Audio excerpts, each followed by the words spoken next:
Hello everyone, thanks for joining us here on Horizon. Well, in many ways, a farmer's or rancher's job is not that different than any other business person, except in one key area, and that's the weather. Ag producers' fortunes are as tied to the weather as they are the soil. And for ranchers and farmers here in the Southern Plains, the last 4 years have been exceedingly difficult. Here is Sunup TV's Lyndall Stout. On the heels of the toughest wheat crop outcome in more than a half century, just in time for planting season, it's time to talk weather.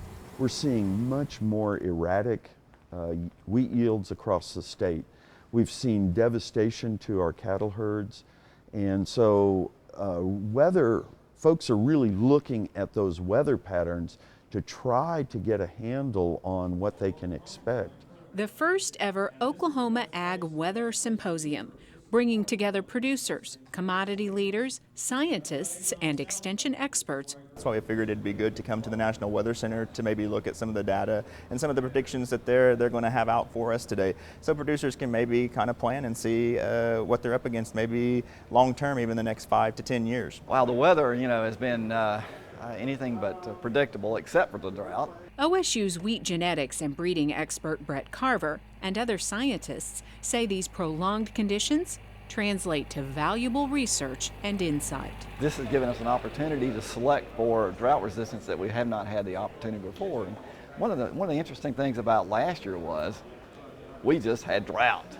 We didn't have all these other factors that interfered with drought, and so we could concentrate on how the plant was responding to the lack of water. In his area, Carver believes producers are more open to seeking a number of management solutions to weather challenges. Case in point, producer David Gamble of Cotton County, who is always adapting. We'd had a disaster the year before, and so we fertilized for a good crop and put herbicide and fungicide one year because the crop looked so good, and then the drought would kick back in, and then the late freezes would kick in 2 of those years, and we'd still lose the crop. Gamble's also exchanging ideas here with fellow farmers. We look for how other producers have handled it, and we also come here to listen to the weather experts and maybe get some hope that we're nearly to the end of it.